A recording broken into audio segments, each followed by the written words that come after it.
It is 6:02, and I'm going to go ahead and call to order this meeting of the Tarpon Springs Sustainability Committee.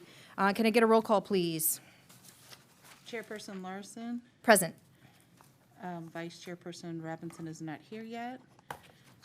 Mr. Mandaloo? Here. Ms. Menino? Here. Mrs. Gallagher? Here. Ms. Nelson is not here, and Ms. Sanger is absent. Excellent, thank you. All right, can I get a motion to approve our minutes from the January 16th meeting, please? Motion to approve. I'll second. All in favor, say aye. Aye. Aye. All right, passed. Our next item on the agenda is continuing discussion of the Climate Mayor Steering Committee. I know that Dr. Robinson was supposed to be helping with this conversation, so do you guys mind if we flip the order and try to give him some time to get here? Okay. So then let's move on to the item number 3, which is the discussion of the report outline, March 2020 Sustainability Committee report to the Board of Commissioners. So we need to give that annual update, and thank you to Paul Smith for getting us started with that. Do you want to walk us through what you had shared with everybody? Yes, so Paul Smith, Public Services Administrator, and one of the items the committee wanted to focus on is we have a requirement by the resolution that enacted this committee to report to the commission on at least an annual basis by March of each year. So that puts us at the March, I don't remember the date, March? 30, I think it's by the 31st, the Okay, day of the meeting. Yeah, the actual meeting date, but. 24th. March March 24th. 24th, thank you, yeah. So with that, I offered to put together an outline for the group as a starting point. And what I did is I took what the resolution asked us to do and used that sort of as a framework. And really, it's made up of 2 parts: the work that's been completed to date, and then where you're looking to the future, what your future recommended projects and goals are. So I thought the first part's pretty straightforward. I just put together some items that I know either we as a committee have talked about and gone through, or things that I've done as a result of talking with the committee and following up, things that are consistent with what the committee is interested in, and put that together. So I'll pause here for a minute. Great. So did everybody have a chance to review that document? I don't know about this document. So this was shared with us in an email. Okay, what was the date on that thing? The date that this was shared was last week, I believe. Yeah, I have it printed, I don't have the date on it. Do you remember the date that it was? I do have the ability to bring this up on the screen. Let's do that. Okay. That would be fantastic. Thank you. All right. I'll look at Mark. Thank you very much. So I can zoom in on this if we can get the font big enough to be easy to see. And yeah, this was sent out, I would say, a few weeks ago. I don't have the date in front of me, but the idea was to give you all a launching point to say, okay, yeah, I like that line, let's use that, or let's add this or take that out. So what I have so far, work completed to date, I thought we'd start with how the committee was formed. That's number 1 there. Also the members of the committee. Talk about the meetings that we've met monthly on the 3rd Thursday. And as of March 19th, which would be just before this meeting that we're going to be speaking at, the committee would have held 6 meetings, which is sort of surprising that already we will have 6 meetings done. I want to talk about our new webpage. There's many things that this committee has been a catalyst for, things that maybe you didn't directly say, hey, you need to do this, but as a result of us talking about things, it got us thinking at staff to do some more things to help keep this going. So this was one of the things, is the webpage. Based on your all's interest in providing information to the public about what we're doing, it just made sense to put a webpage together. So that's that item. It was added in November. And then there's just a sentence there talking about what's on that web page.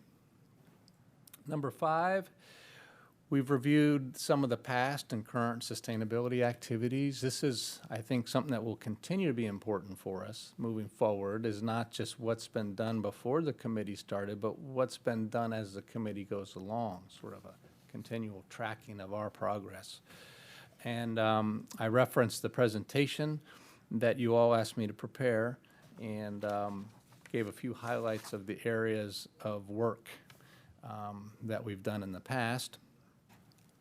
Number 6 was review of example sustainability action plans. These are the plans that you all recommended we look at, including the City of Largo, City of Sarasota, and West Palm Beach. I talk about how the committee had presentations by 2 of those 3, Largo and Sarasota, and how a detailed discussion followed each of the plans for review of applicable ideas and how we can apply these to our planning and action. Finally, here's one here. I put, review of resources and partnerships. I thought of the climate mayor's interest that you all showed, and this would be an example of how you wanted to research partnerships, associations, and those sorts of things. There may be others that I'm not thinking of. And there may be other items that we've done that I didn't include here. So if you'd like, I can stop there. We can talk about what's been done so far. Thank you. I think that is a great starting point. Okay. Do we want to go item by item? We did make a request for current inventories so that we could get baseline information too, which I think is pretty important to It note. is. That's, something that we absolutely need to proceed with what we're doing in the future. I looked at future recommended projects and goals. One of them was, so wherever it fits is somewhere in there needed to fit a vulnerability and risk assessment. I think that needs to be presented, that we can't start unless we know where we're starting from. So, and again, I don't know where that fits in that presentation. I just didn't see it. Well, I think that's going to be the next part, our future recommended projects and goals. And that's why I said, I didn't see it specifically in there, so that's where I originally put it, but then as we were doing that, as Denise came up with, where we start from. But I do think, the baseline data, we have started on that, and we can put an item in there about what we've done so far, which is getting information from Duke electrical usage, and we've already made a good start on that with Ashley's help. And it was very rudimentary, but then I came to realize that a lot of the cities that are involved in this are really at the same point. We're working as a group now with Duke to say, this is the format of the information we'd like, this is the frequency we'd like you to provide it to us, each of our communities. So I think we're at a good time to take, our first big effort with baselining. But I can talk about what we've done so far. I think that's a great recommendation. Thank you. And I know we were going through this quickly, so I wasn't sure that I thanked you, Paul, for putting this together. I mean, it was a lot of effort to get this all organized for us to this point. So thank you for taking the lead on that. Are there any other comments in the work completed to date that we don't have in here that we want to share with the commission?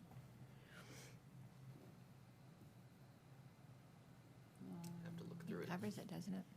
Need to find that on my computer, unfortunately.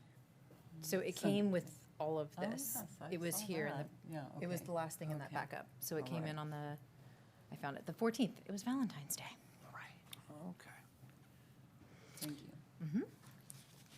Okay, then let's take a look then at the future recommended projects and goals. And I agree, Karen, that we need to continue with what we want to have. So if we could add that in, I think that would be helpful. It's difficult to read with the reflections from the fluorescent lights. I have a copy. I was gonna say, do you want my copy? Let me see if I can. Karen just shared hers. Okay. Thank you. I have it on the computer, so I can pull it up again if we Is need to. that helpful?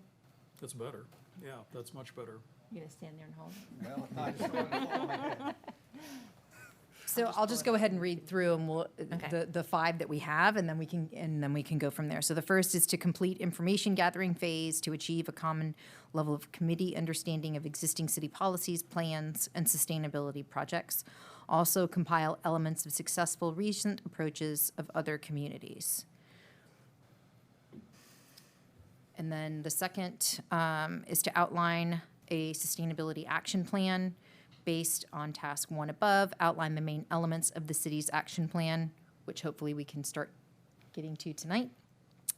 The third is recommended resources to complete the plan, i.e. staff, committee, public, agency, and consultant roles. Recommend the most effective use of resources for parts of plan, outlined based on skills, interests, abilities, available time, and available funding. The fourth is to develop a recommendation for a community involvement plan to involve all segments of the population and businesses. Community involvement is an essential component of a successful sustainability action. And then the fifth is to review proposed land development code amendments for recommendations related to promoting sustainability. Applicable areas may include reducing greenhouse gas emissions, increasing energy efficiency, conserving water, reducing waste, and utilizing environmentally responsible products and technologies, and other related areas. So this is meant to be not too long of a list because it's a to-do list. And I really think that we would want to focus on, it's like when you make goals for yourself, you don't want to make 20 of them because you're not going to be able to put the quality into them. So number 5, if I can just expand on that, remember we talked about this committee could have a lot of impact with planning and policy. So this is really what these 5 things are composed of. The first 4 are your plan, and number 5 is policy. And, I know there's some interest in getting involved in projects. I think that can be down the road in my recommendation, but I really think there's a lot of work we can do on these areas. So that's what these 5 are really meant to outline. So where did we add in the vulnerability assessment? Is that in number 1? Do we just add it in there, or? We can. 1 and really 2, right?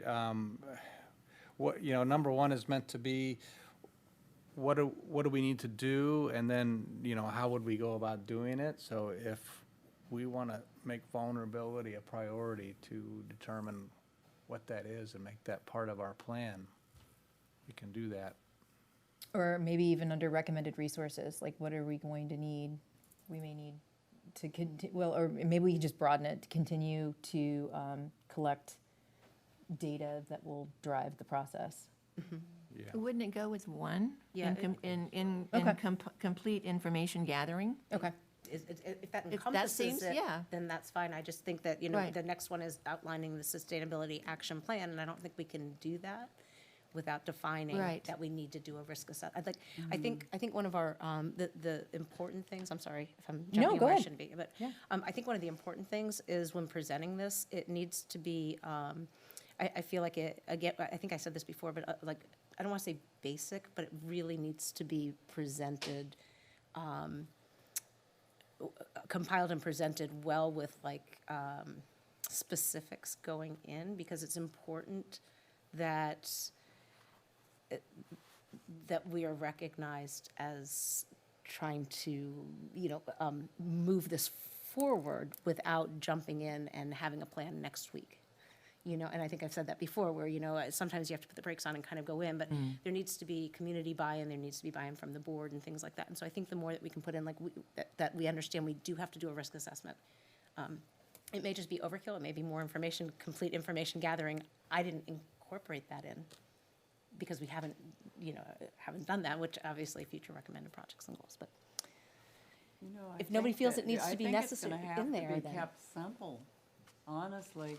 I've just found in the last couple of months and just talking to people outside of you know, what we're doing here, just about sustainability in general and climate adaptation, climate change, that there's such a variety of levels of comprehension. So that may exist even at the Board of Commissioners meeting that we're going to be going into. So I would keep it basic at this point. The one thing I think that we have to think about for future projects is a means of public engagement that's going to be more than just what just the feedback that we might get at the Board of Commissioners meetings or here. It's going to have to be something where we almost do kind of a teach-in. You know what I'm saying? Just an invitation for a teach-in to catch up, you know, the ABCD of sustainability, and invite the public. I memean, every step of the way. I think that we've heard this from the other sustainability managers in Sarasota and Largo, that the public engagement was critical. And it's empowering and it's beautiful, you know, when people catch the bug and they start to be rather than defensive about it, they start to be really impassioned about the future. How about if we move number 4 up to be just before number 2? So in other words, I think we as a group need to understand what we want to do before we engage the public, at least to have a common level of understanding, but very early in the process. So before we even talk about our outline, we would have heard from the public to see what's important and what should be included and what shouldn't. It might change the outline. Do you think that? Yes, I completely agree. agree. And I'm wondering out loud, do we need to be asking, during this presentation, are we asking the commission for resources to be able to do that community outreach? Or is it already implied and we're just saying we're gonna try to do this X number of times? Well, I was envisioning us making a recommendation to them on, you know, we believe that community involvement is important and this is our plan or an outline of how we want to do it. And then get their feedback on how they see it should be done. And with that would come any resources that we would need. What I don't see here, and it precedes any community involvement, is a well-defined rationale for why we want to change anything. And that is going to require an education process, the like of which Sarasota put in its plan, the likes of which the county has now put in its request for proposals. We have nothing to sell if we don't have an education process that precedes it, that we communicate, and we need to be very honest of what we're facing to the Board of Commissioners, to the members of the staff in this building, and throughout the city, and then to the community. Could that take the form of these presentations that we give to the community, having the first part of it, a couple of slides on the problem and what we're trying to solve, and get the thinking there, and then the advertising for these? Well, I think it's gonna take, I think a huge part of presenting whatever we come up with as a skeleton plan is gonna be education on the front end. Why we're asking the Board of Commissioners to commit resources to this, why we're asking the community to change the way in which they do things, why we're asking businesses to change the way in which they do things. Why should they? Unless we explain to them what we're facing in 30 years, in 20 years. That was what In a Sarasota's decade. plan did. That's In a more, decade. that's more than a couple of slides, Paul. Okay. I've spent a lot of time this week reading from the World Economic Forum Global Risk Report for 2020, and they're saying this is the decade that we have to act. And I mean, it was sobering, because for the last decade, we've been adding greenhouse greenhouse gas emissions have been increasing by 1.5%. And basically, they're saying in order for us to redeem the damage, we have to decrease by 5%, 5% emissions in the next, per year in the next decade. And it was sobering. I really would recommend that everybody watch it. I'd really be glad to send the link. It was just at least the YouTube of the launch of this report. And it was very powerful, but I've got the report on my computer because I've just been reading it slowly because it's a lot to digest. But it's, you know, I think it's something people need to hear. You don't want to scare the pants off of them without giving them some inspiration. So there's a lot of forecasting that occurs, and then which is terrifying, you know. And Al Gore did a lot of that with Inconvenient Truth. It was terrifying to a lot of people, but maybe part of what we do for community engagement is backcasting, where you create a vision for a future that is sustainable, and then ask yourselves, how can we get there? And it could be really beautiful, bicycling towns and walkable town centers and everything that's being done in a lot of places right now that are very forward-thinking. But give that, you know, as part of the inspiration for creating change quickly. And I develop a recommendation for community engagement, a little bit more than involvement plan. You know, just in the wording, just community engagement. Sounds more invitational. You can get rid of plan.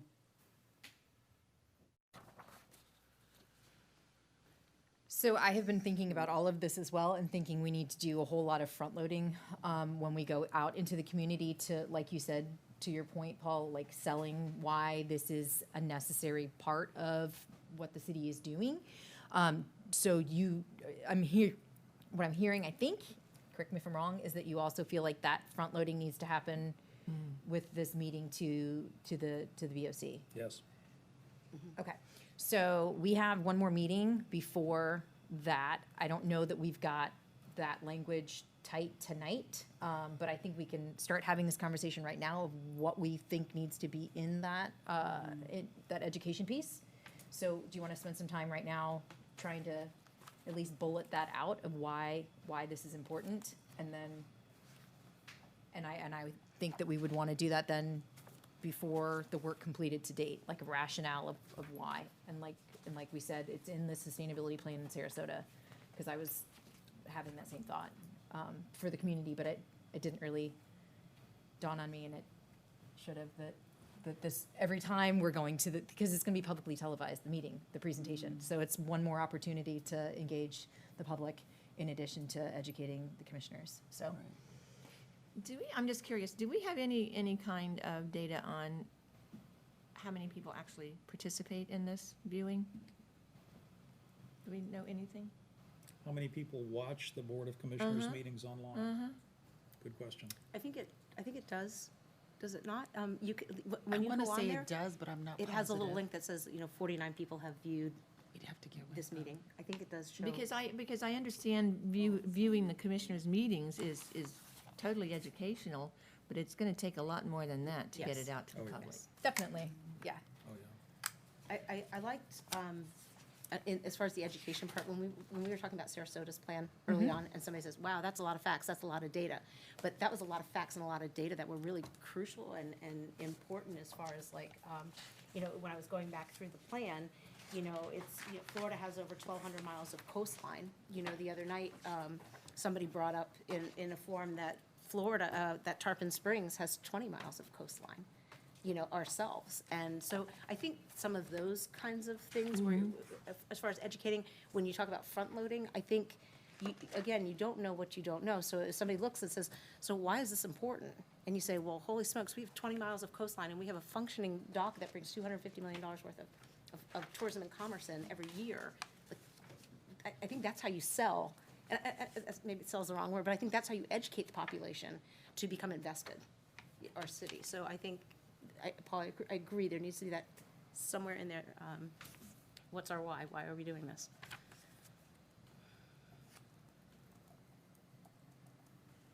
I feel like a good resource that we already have kind of set up is just developing our website. That way it's accessible at any point. And then, you know, obviously other things, maybe like some meetings or putting up flyers to come to our meetings, things like that. But the website would just be accessible at all times, so.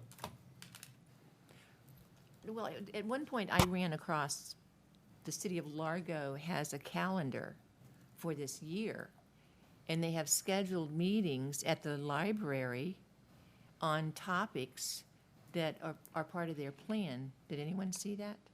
Because we did share that. But it's a great list of, it's like for the entire year, where they talk about different things different projects that are going on with the community. So they actually get them, involved in coming to a library to see these things.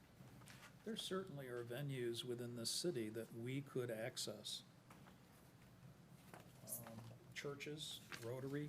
Right. I totally Et cetera. agree. I would like to table this conversation about the going into the community for later in the agenda when we are talking about how to put the plan into place. And let's focus right now on what we want to present to the BOC for that next meeting. Well, we talked about financial rationale, and Denise she alluded to this pretty strongly. There's an increasing amount of financial information, some from the Davos meeting that just occurred, et cetera. Some from Zillow, some from Standard & Poor's, some from Moody's, et cetera. Some from the Union of Concerned Scientists about what we're facing. You could make a financial argument alone. There is a public health argument that could be made too. Those are two different bullets. Okay, so I'm looking at the Sarasota plan, and I think that we also I would like to see included the sea level rise projections. So tying in our amount of coastline with the projections again of and we have that local sea level projections from that report, The Cost of Doing Nothing, that was on the Tampa Bay Regional Planning Council's website.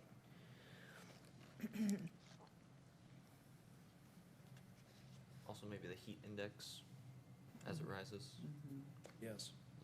urban heat island effect too.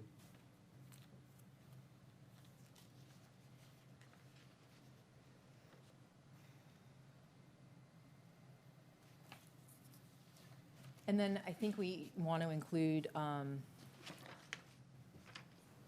positive things of like, to your point about not being so doom and gloom, but Quality of life type things. exactly, quality of life, and trying to look towards like equity and addressing low and middle income benefits of achieving sustainability.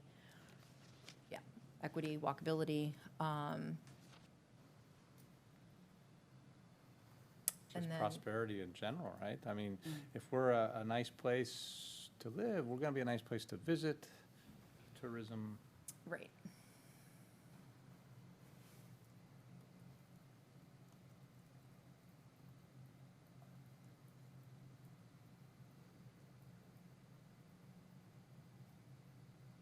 Maybe preserving the natural areas and fishing, Yeah. like the waters, keeping them clean and.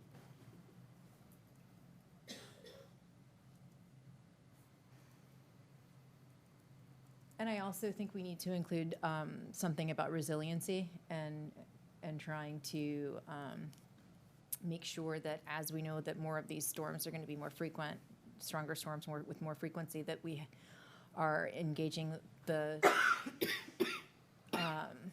response that we already have in place, but I think helping to grow that network and have a better plan for some of our community members that may not have a whole lot of options.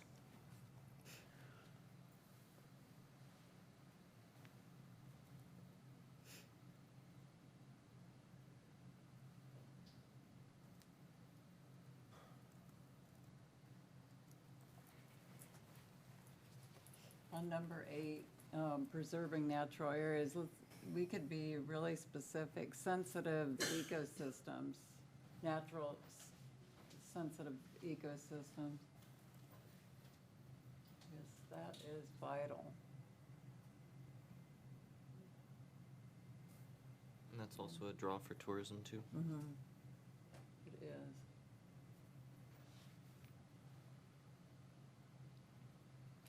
It's a pretty good list off the Yeah, top of I- our heads.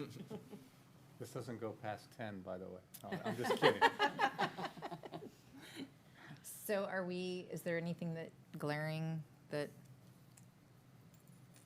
If we deal with that much and we make a cohesive presentation, that should do it.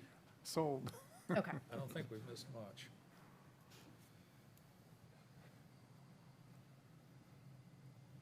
So I put this in track changes so we can see what we've added based on, from what I originally sent you, so this is a good way to keep track.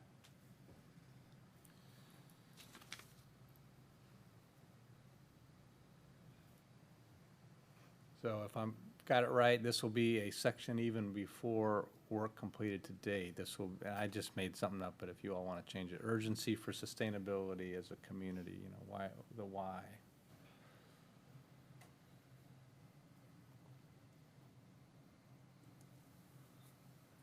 We all, I think Happy it with looks that? great. Thank you so much, You're Paul. welcome. Yep. Good.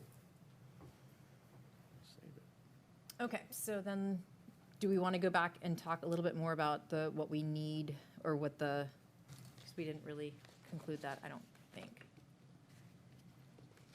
The last section. Oh.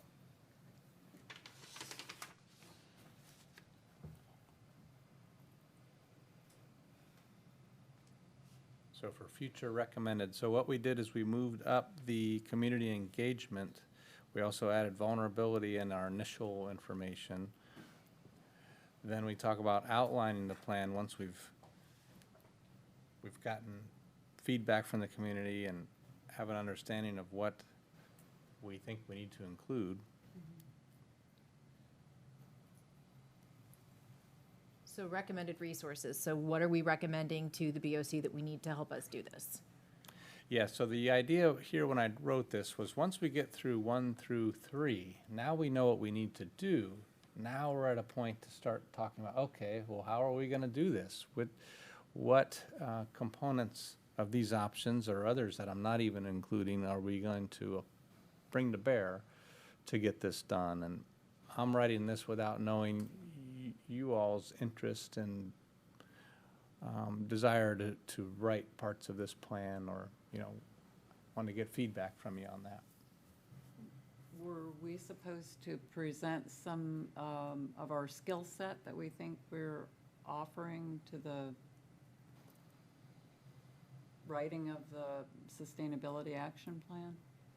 I thought that was part of what we were doing tonight, too. was just Yes, to- when we get there, but Yeah. I think this is more, Okay, I don't think we need to share that with the commission. I think Right. what they need to hear is, what do we need to make all of Oh, this okay. happen?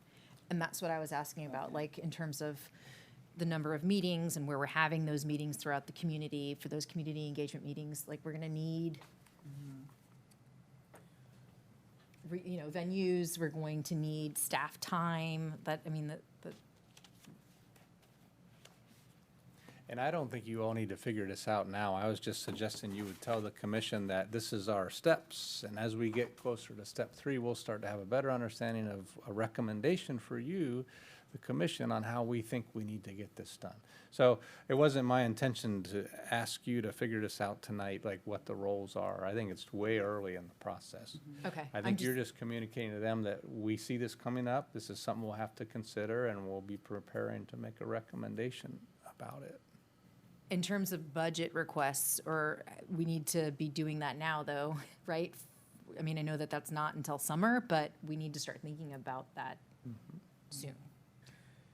If we're talking about budget, and if you have in bullet number 3, consultant roles, I don't think we can ignore the fact that the county has changed the game.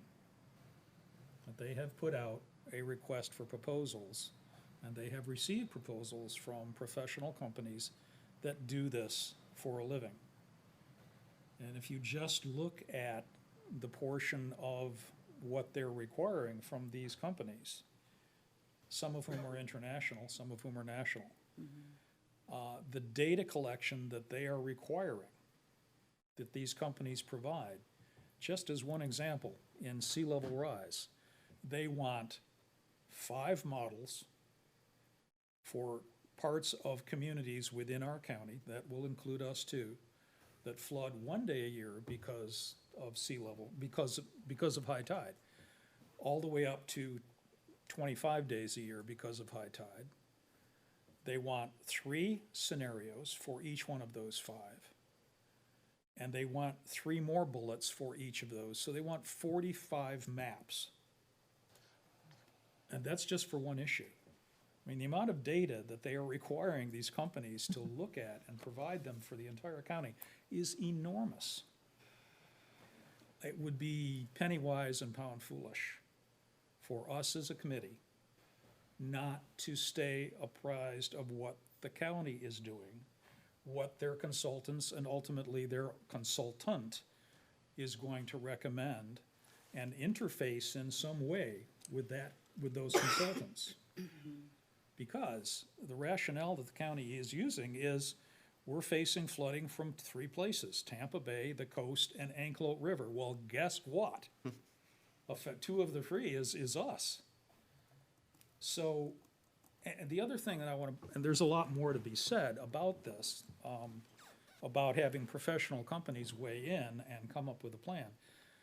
The companies that I know that do this for a living not only give you proposals and specific recommendations and data, they show you where your municipality or your county can go and find the federal grants to pay for everything they recommend, with BRIC grants, et cetera.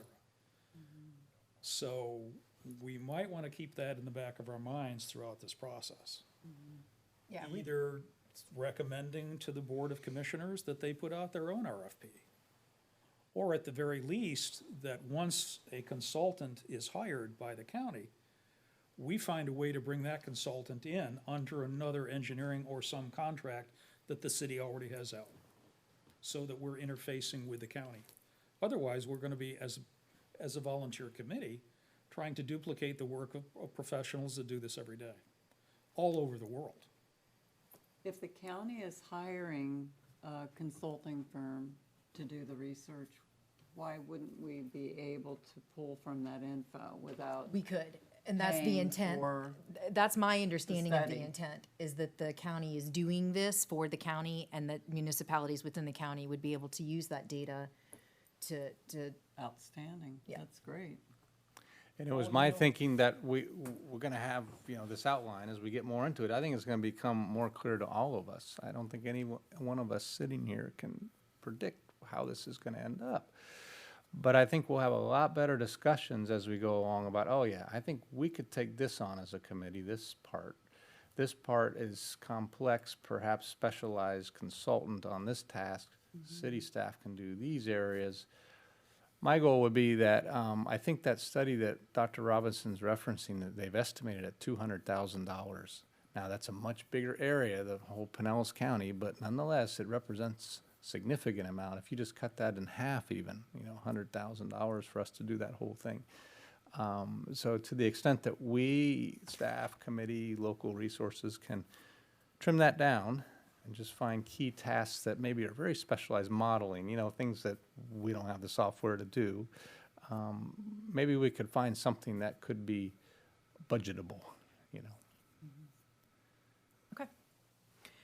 Good, very good. So are we content then with, I think is there a 5th one, or is that, it just got moved up? yeah. Yeah, okay. So then the 5th one got deleted, so it's, Well, it just got moved, so it shows it as a strike. I Okay. moved that up to 2. So now we're, so it's essentially 5, but it's numbered 6. Okay, right there.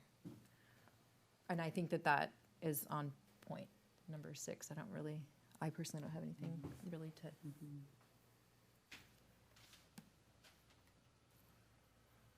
So are we we have the vulnerability assessment with a question mark. I thought that it got put up. Okay, it did, okay. That was before I realized I could use track changes. Thank you, Paul. All right.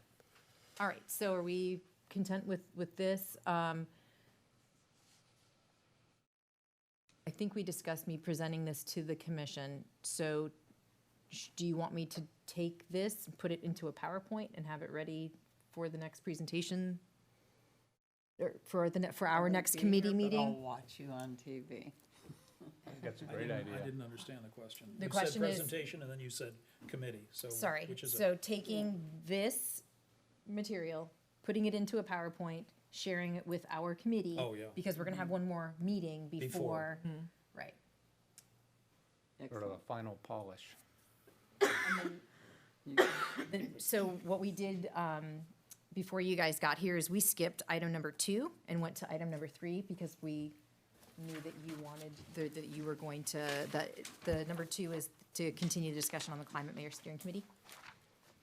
And I think that that may feed into what we're presenting to the board. So can we have a conversation about the steering committee and then based on the outcome of that conversation, maybe include that in the recommendation to the BOC or leave it out?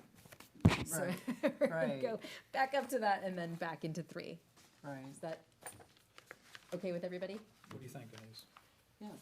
Okay, so let's move then to item number 2, the discussion of the Climate Mayor Steering Committee. And Denise and Paul, we're gonna work on this, so do you, I'll start. I felt really, really negligent that I didn't hear Paul talk about it, that we had signed an agreement. We had signed on to something, and he mentioned it at the last meeting, and I didn't even notice that until I got the minutes of the last meeting just this week. So Climate Mayors, it has been founded much more recently than the U.S. Conference of Mayors, which we are actually part of, which has, I think, 1,066 cities signed on. And Climate Mayors was just founded in 2014. That specifically gained momentum when the U.S. withdrew from the Paris Climate Agreement. It has a much smaller membership than the U.S. Conference of Mayors, which preceded it. The U.S. Conference of Mayors was actually initiated by the Seattle mayor at the time, Greg Nichols, and it was really aligned with cities signing on to the Kyoto Protocol, but I think the Kyoto Protocol has expired, and it was superseded with the Paris Climate Agreement. But the point was, there was a binding, countries that had signed on to the Kyoto Protocol had a binding vow to reduce carbon emissions in their respective cities below the 1990 levels. So it was more than symbolic.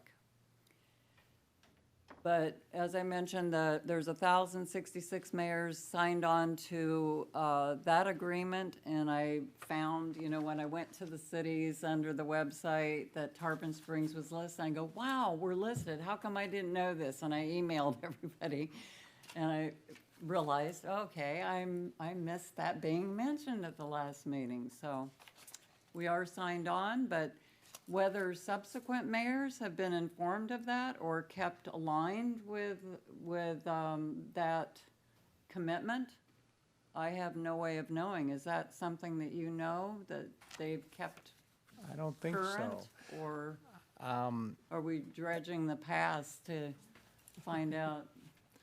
No, and that could be part of your briefing and your presentation that we're gonna finalize is that little bit of background that probably a lot of people don't know.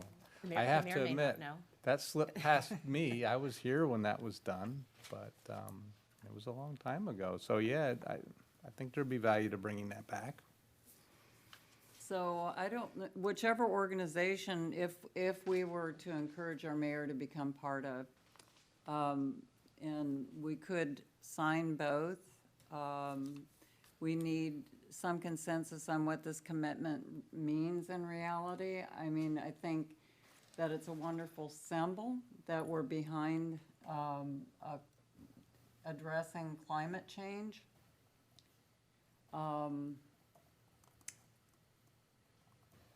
But I think that every subsequent mayor needs to, understand where the city has historically stood in terms of climate change. I don't think that that's going to be a problem at this point because we have a sustainability committee and we're kind of moving forward as a unified force. So I don't think that that's going to be an issue in the future, but I think that something that is really vital to the way that, being aware globally and acting locally is all about where, the rubber hitting the road with city action. And I think that that is the most important thing that we all have to understand, and our mayor has to understand, is that even though it may have just been symbolic up until this point, we've got a short window of opportunity now to really address climate change, and in more than a symbolic way and more than just a gesture-ish way where we say, oh yeah, we really don't want, the effects of climate change to come to our town, but I mean, we have to literally be doing things actively, consistently in order to get to that point. And that is all that I have at this point. Thank you. Thank you, Denise. Can I ask a question on that? Not to go backwards, is that something that we do want to put in part of that presentation? Is that, in 2008, the mayor did sign on to this, so one of the things we want to look into is, are we still, I don't want to say held accountable, but does that transfer over to the next mayor that comes in? One mayor signs it, is it transferable as you go, or is it something, and I thank you, Denise, for the information, because it's ourselves, Clearwater and Largo are the only Pinellas County cities on that.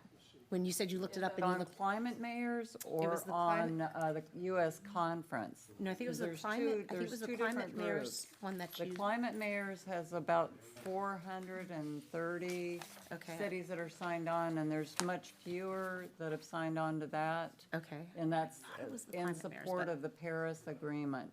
okay. The Paris Either way, I mean, Climate I don't know if Agreement. that's something we want to put back in to the original presentation, that, we discovered this, and we want to kind of, look back into that and see if that's something that wants to be reviewed and continued, but that may be, I think that Climate Mayors, the organization, is the operative phrase here, not the steering committee. That's full.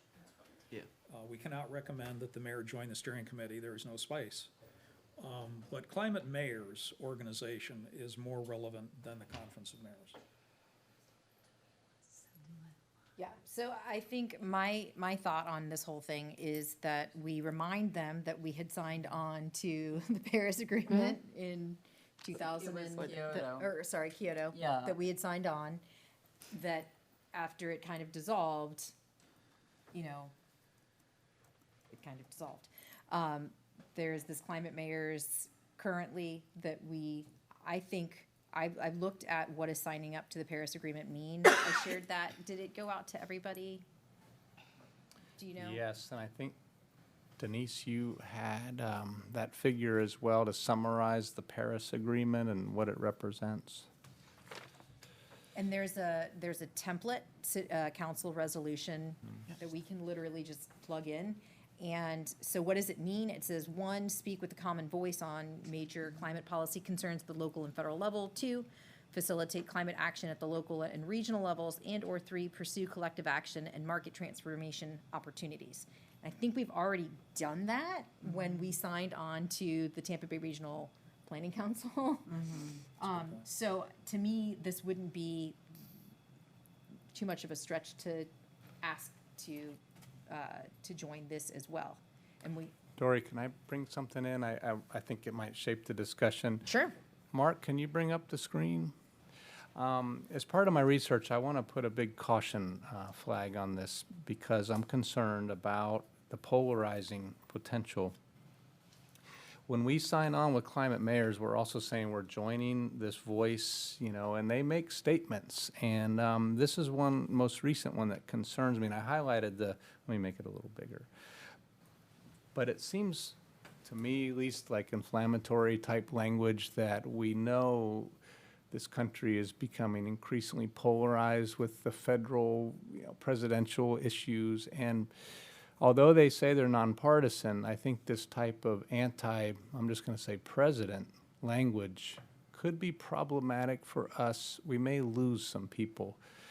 And my question to you all is, what do we want to accomplish with joining this Climate Mayors group, and could we do it another way that maybe wouldn't be as risky?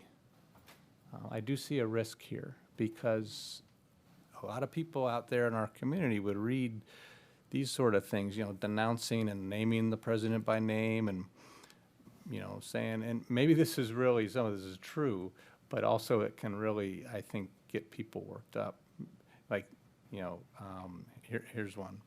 No matter what the White House throws our way, we'll continue leading climate progress in cities across the country. So it seems to be sort of anti-federal government. I don't know what y'all think about that, but I do know the city manager also shares that concern. And just want to ask if there's another way to accomplish, asking ourselves, what do we think we'll gain by joining that group? And if it is something meaningful, is there another way to get the same benefit without being part of these statements? Yeah, it is really too bad that they had to take that path, because that is an issue. Political polarity is. Yes, it is. I think, as much a crisis as climate change is right now. And if they take that stance, I don't see how we could get signed on without causing division before we even have any opportunity for community engagement. If anyone was to do the research on that. Where did you find this statement? This is actually on their website under the action tabs. Like, here's our actions. This is what we're doing. This is the most recent action. So I think, there's some very opinionated mayors in that group probably shaping the statements, and they may be a little more aggressive than what we would be comfortable representing to our public. We're just not in the same place, I don't think, Right. geographically or politically, but. That's an excellent point, and we should not let one small idea stand in the way of our proposing an overall plan. Yeah, thank you, Paul, for bringing that to our attention. I'm glad that was brought up, because, I'm judging consensus here that we Yes. do not want to risk what we're trying to do and get it hung up. Want unity. Yes. Thank you, Okay, Mark. so, so I think then we should stick with the reminding them that we had already signed on to the Paris, or the Kyoto. The U.S. conference, it was the U.S. Conference of Mayors, and there was a climate action portion of that. But I'll look at every aspect of their website this week and be sure that there's not the same language involved. And then we also signed on to the Tampa Bay Regional Planning Council, and in that language, it's essentially doing the same thing. So if that's what we're trying to get accomplished is to make sure that we are partnering with our regional partners, partnering with our state partners, and everybody in between. I think that's what we're trying to get accomplished. So, so I guess we could leave it at that. We comfortable with that? Yes. All right, so, I think we do, that was in the work completed to be done. So I think we can just maybe add that in where it says the review of the resources, and just maybe add in like a number 8 there that we've, or do we want to put it in the front where we're talking about why we're doing this, and then remind everybody there in the preamble of what we've already committed to? Yep, that's appropriate. We good with that? Yeah, Sounds I was good. trying to get onto their website, but I can't remember the password That's for here. I so- think, Okay.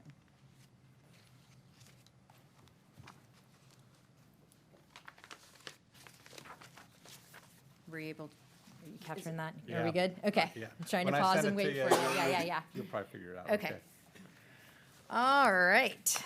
Moving on to item number 4, which is the discussion of collaboration of plan development. So,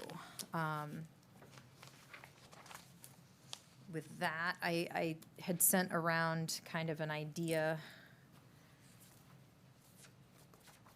Actually, let me take that back. I'm just gonna open it up for a conversation, the discussion of collaboration of plan development ideas.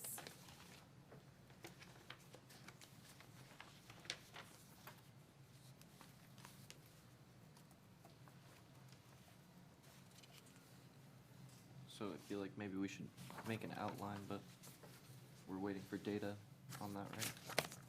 Or even just a general one to kind of get an idea of where we'll be going?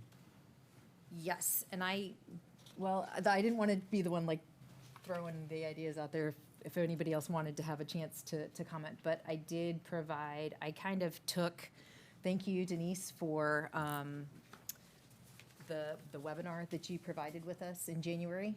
I took a look at that, and then I also took a look at the link that I shared with y'all. Climate On- adaptation. Yeah, and started to take a look at what a outline might look like. And I basically took Palm Beach's plan and Sarasota's plan and Largo's plan and kind of sketched out almost just like a skeleton of what an action plan would look like. Did you compare sustainability action plans to the climate adaptation? I mean, because they have specific features, I believe, in each of the templates that are unique to either of them, but I haven't looked at them closely to see what the crossover might be. Yes. Lori, I've and got your that's- outline here, and also I've got the colored blocks. Do you want, Can we look at, well, yeah, I guess the color blocks first is just kind of a visual. okay? So this was taken from a climate action plan, but like I said in the email, I think you could just broaden the scope and make it a sustainability action plan kind of process. So, working through it, determine leadership and framework. We've started doing that. Communicate or develop a communication and engagement strategy. I think that's kind of our. Interesting, that's the order we just ended up doing. That's our second. Right. Exactly. I was like, oh, look. Look at that. Look the at that baseline reinvented wheel. assessment. Everything that we talked about. Right. Okay. So, so taking that and then taking the information from the webinar and taking the information from all of the plans, kind of sketched just an outline that I thought might be useful to start looking at together. So if we could pull that up. So they all start with a purpose or like a reason, a rationale, and I think that I wanted to have a conversation about, do we agree that the purpose is to align the built environment, socioeconomic activities with the natural systems that support life in mind? And that's where, sustainability plans are broader and look at economic and social considerations, whereas the climate action plan is real narrow on addressing mitigation to climate change and reducing greenhouse gas emissions. But if you look at what we were tasked to do from the commission, it's not that narrow looking at climate. It's looking at, as a community, how can we be more sustainable?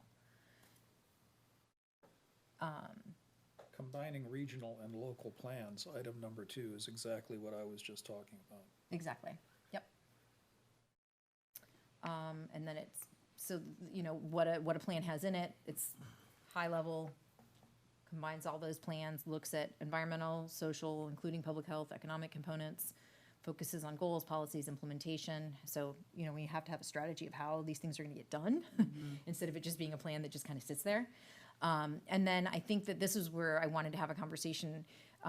So remember when in the Largo presentation, they were talking about how it is just the city's, what the city can control.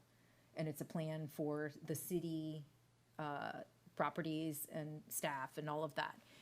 And then they were talking about how later they wanted to expand it to, community, to, to encompass a broader scope. My personal thought is that we keep it narrow now. To begin with. And then, and then as it builds and as it grows, then maybe in 5 years or however long it takes, that we would want to, include plans for personal. I mean, I think it would, just like Largo does, they have like the what can I do that is specific to individual residents or for businesses. But it's mainly focusing on the city looking at emissions that are generated from the city. Well, it has to start with the city. I think that one of the things that was mentioned in the global risk report was that in a democracy, it's pretty hard to control the activities of citizens, but you can inspire the activities to be, Filter. a particular direction. And I think that that actually happens through the cascade effect. Once the city is on board and there's a lot happening that people are aware of, it's going to become kind of a thrilling challenge to reduce trash, let's say, or to do, reduce electrical use, or to even plan your next vehicle to be something that is a hybrid or an electric vehicle, or to walk more. I mean, it's going to be contagious. I really do believe that's my backcasting.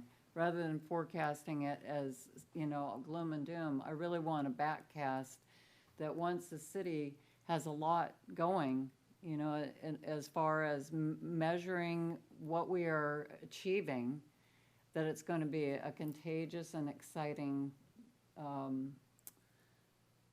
engagement from the public. And we're not going to have to, guilt anyone into doing the right thing. It's going to be inspired. I think that happens. I'm going to slightly disagree with that. We're talking about presentations, rationales to the community as well as to the people within this building and the Board of Commissioners.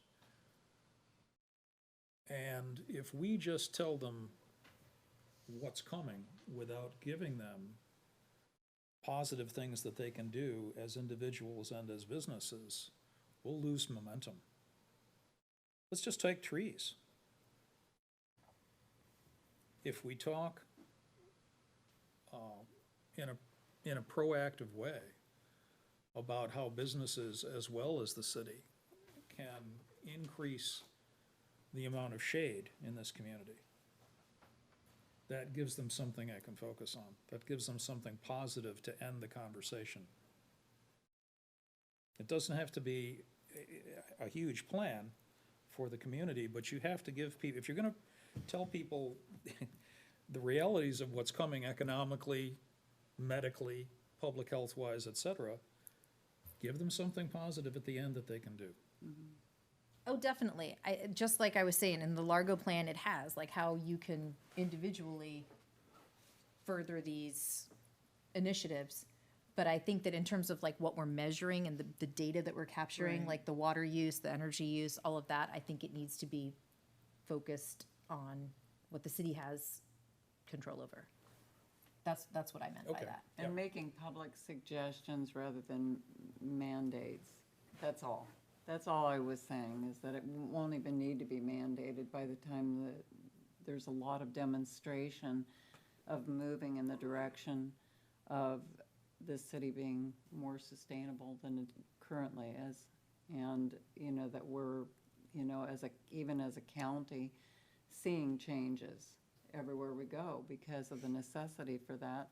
I don't think that there's anybody that I even encounter in my daily life that hasn't pointed out that they're feeling the effects of the changing environment. So I think that we've reached kind of a tipping point of awareness where people notice, okay, February is weird. We have a summer day, and then we have a winter day, and a summer day and a winter day. You know, that doesn't seem entirely normal that it's pushing over 80 degrees, you know? And so people are noticing that. And if we have a list of recommendations of what people can do, that's gonna be exciting to come up with that. Okay, so are we all in agreement then the scope would be for this initial action plan focused on Some city. city? Timeline with consensus on most of these documents is that it's a long haul look. And then looking at principles, and this came from the webinar, Enhanced Quality of Life. So and I think that what that means to the community needs to come from the community. So when we have these community empowerment listening sessions, we should be detailing that based on what the feedback that we get. But just as an example, I put in there, like, what, you know, we value our history, we value our tourism. This list is very similar to those benefits. We came up with that list of 9. I mean, they're almost right off of that. Right, and that was why I was kind of like, I want to have this conversation, because I already had it planned, but it worked out to have it then too. But yeah, enhanced quality of life. And so we may want it, because these are framed kind of positively, so maybe I like the framing of that better than the doom and gloom. Has anyone here read it's an old document, it's a Brundtland Sustainability Report, it was from maybe 1983, and he wrote Our Common Future, and there were a lot of resources that he used from the International Institute for Sustainable Development, so it was kind of early on in the game. It was from 1983, but there were 4 points that were super simple that I absolutely loved, and I ended up writing them down. Do you mind if I read them? In a sustainable society, nature is not subject to systematically increasing concentrations of substances extracted from the Earth's crust. In a sustainable society, nature is not subject to systematically increasing concentrations of substances produced by society. In a sustainable society, nature is not subject to systematically increasing degradation by physical means. And in a sustainable society, people are not subject to conditions that systematically undermine their capacity to meet their needs. And these 4 things are a lot to chew on, but they're fantastic when you start to see why things have gotten out of balance. So maybe those could be switched around to the positive, right? Each of those were things you don't want to happen, and flip them around to the sustainable And the society has these yes. qualities. Right. It's basically, the first one is dealing with the extraction economy that we're currently participating in, how it could be more of an economy of renewal. So we'll have to think about that, and I'll write it down. Okay.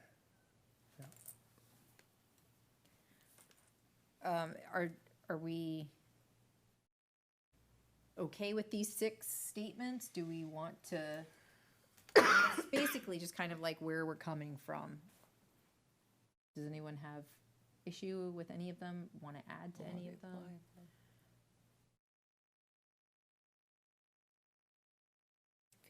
I think they cover everything. Okay. And I think the next, and that's why I put it in bold, is that the document itself should be user-friendly. So it's something that, like all of the, like, to me, the most user-friendly of the 3 plans that we looked at was Largo's, because it's got a lot of like pictures and bullets, and like anybody can just pick it up and go, oh, It was that's what color-coded. color-coded. We made it here, Exactly. we made it here, yeah, I That's what appreciate they that. mean. Yes. To me, like reading through some of them where it's just a tome, you're like, oh, okay. I like that their acronym too. LEAP. Yeah. So I think that as we go forward with all of this, we should definitely keep that in mind, that user-friendly is key. And then the components, I just pulled from, like I said, the different plans and kind of put them together. So the first is an executive summary. And then this is kind of a conversation that I wanted to have. So the significance of sustainability, so why we're doing that. And that's basically what we were talking about, wanting to present to the board. But when we go to the community, having that reason why. Do we also want to include climate change in that beginning piece, the way that most of them, Largo did not, Sarasota did, and Palm Beach did? Yes. Succinct, you said user-friendly. I like that, yes. I agree. Any other thoughts on that?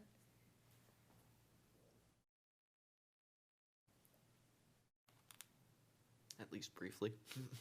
At least. Because I know that we had, I think it was the meeting in December, we had talked about kind of overlaying the graph that they did with tide information. I quickly realized our limitations with graphics. That Okay. Those things, if I can pull data out of an Excel thing, I can make a curve, but these were drawings without data points. And I thought, oh, this is artistic drawing. I don't really have a way to do that. But Okay. I do think there are some other figures that might be already made. NOAA has some graphs that are interactive that we can use, that are up to date. Okay, so we're in We can agreement make that maps of Turpin with given scenarios using NOAA's website. And then it also, in the executive summary, includes the benefits. So why are we doing this? The benefits to the community and to local government, and then table of contents. The second part is just kind of an overview that shows a listing of all of the goals, and then a summary of the focus areas or elements, major initiatives. With the introduction, again, there was that question of sustainability and climate change. So be consistent, we'll just go with and there. Brief description about why climate's changing, explanation of local climate change impacts on local government and our community. I think that most of citizens recognize like the rising tide and the impact that it's gonna have on our lives.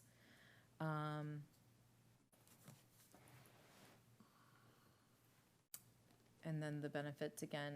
So the actual components of the action plan, structure and content, and then the goals, targets, and outcomes. And then it gets into the nitty-gritty of the focus areas and the elements. And I don't think we need to really worry about this right now until we've had a lot of community engagement.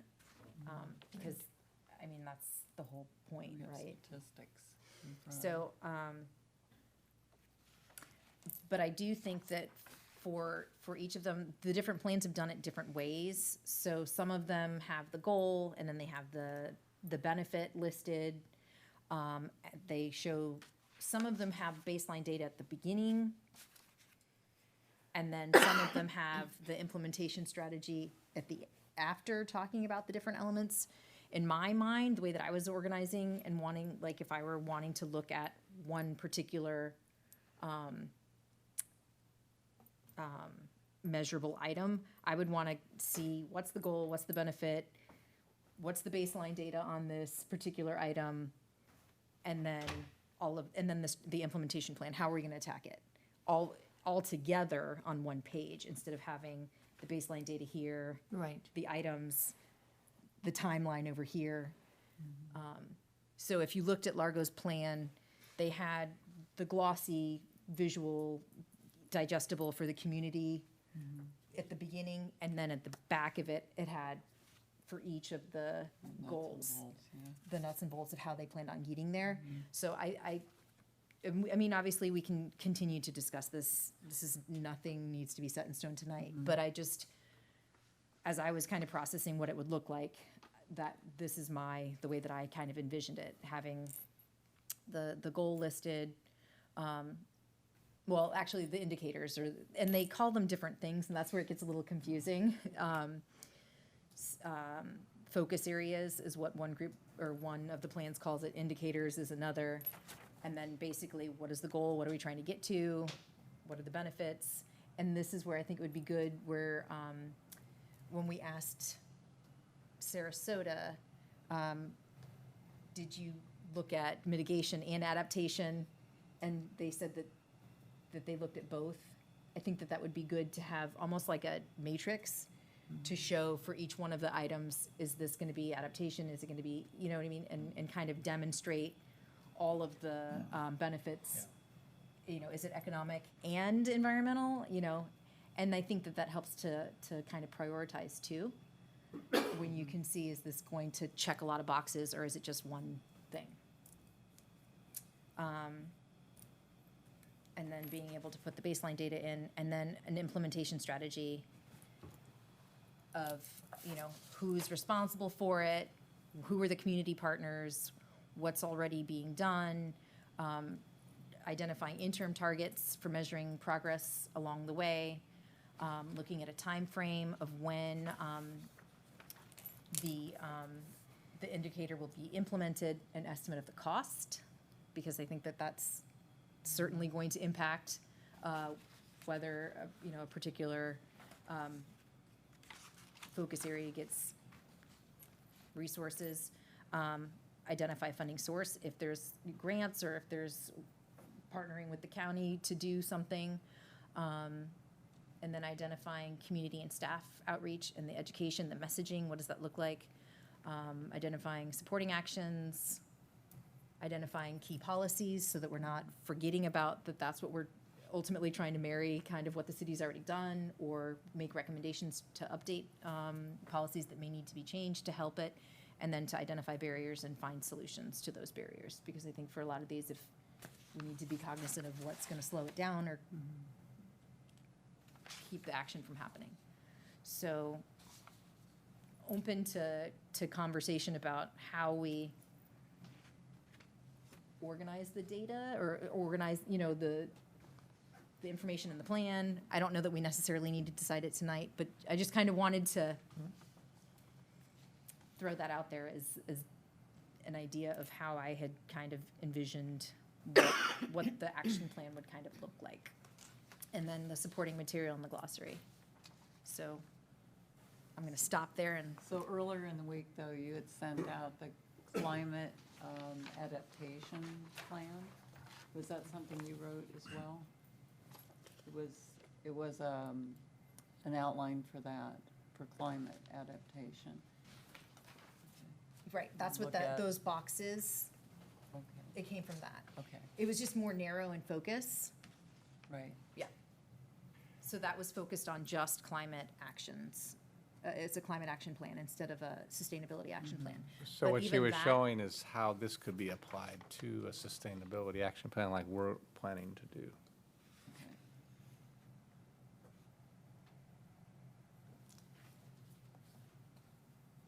One think thought it's a I good would start, add yeah. to that is, I'm trying to find where we were here. No. Under supporting material, one of the thoughts I had is it being user-friendly, we have to recognize there's multiple users of the document. There's the public, I think that's gonna take one level of detail, and then there's staff, you know, future leadership, staff that are gonna reference this. And we might be able to do that with appendices, where you have like, I really like the part of Sarasota's plan. As an engineer, they were very specific about, these are the projects that are gonna give you the highest return in terms of your risk avoidance. And those are the kind of things we'd like to know as staff, but the general public probably doesn't wanna see graphs with data points all over it. So I think that might be how you tackle that issue.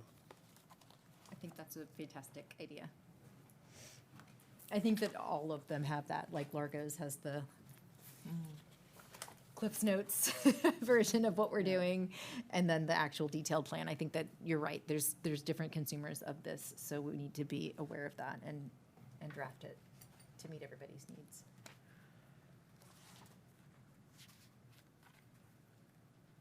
So that's just kind of a, So it's a skeleton, then there's a lot to fill in, absolutely. and filling in the blanks. I mean, I just can't even imagine how that would be done in a once a month meeting. I mean, I've been feeling like oh, if we could only meet twice a month or, every week. I mean, there's so much to be done, you know what I'm saying? I would love to hear from other communities how they have, whether they've had days where they actually collaborated and worked for 4-hour chunks of time on trying to nail down some of the specifics, or whether each person was given their resources and worked on different components of the plan and sent them around. How does that work? I mean, it seems daunting. Daunting. Does it Completely seem agreed. that way? No, completely agreed, It's and like that was why I writing a was. doctoral thesis. Is that It's the like next writing a agenda? book. Is that the next Exactly. item on the agenda? Is basically that question? Yes, yeah. So that's where I was going with all this, Okay. is like, how are we gonna get there? So at least if we kind of have an outline of what it might look like, that's totally open for conversation and may change. But how are we Mark, gonna we're do done with this? that. Thank you. So, in my head, there's gotta be like a workshop, or there's gotta be a lot of staff input on the front end of gathering the data and having the baseline stuff set so that I feel like that's the next step really, is to have all of that at hand. But open it up for more conversation, but thank you for that segue, Denise. I was thinking of going home and over the next month, just kind of personally taking a look at it and filling in things that I could, maybe making changes, and then emailing it to Irene to have to send to everybody, but I don't know about a workshop. Okay. I think that the next step too is to schedule community engagement opportunities and start hearing from I folk. don't- You don't think so? No, You don't I think we're there absolutely yet? do not. I think we have to have a skeleton. I think we have to have a structure. Using parts of the 3 plans. I agree with Paul. I think the specificity of the Sarasota plan, at least in terms of adaptation, is the best of the 3. We can pick up parts of mitigation from the other 2, and we can write a skeleton of a plan. And once we've got that, then we can have a work session with staff and say, tear this apart, or flesh it out, tell us what you think, and let's work on it together. But I don't think we go to the community saying, we want to write a sustainability plan. I think we show them what we've got and then ask input.